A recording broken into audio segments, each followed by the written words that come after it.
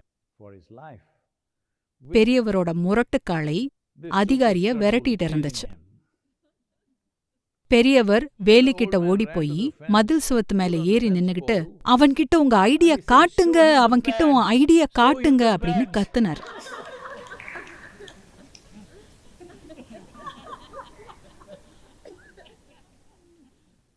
உங்களோட பட்டங்களை எல்லாம் வைரஸோட முகத்துல பந்தாவா காட்டிக்க வேண்டாம்.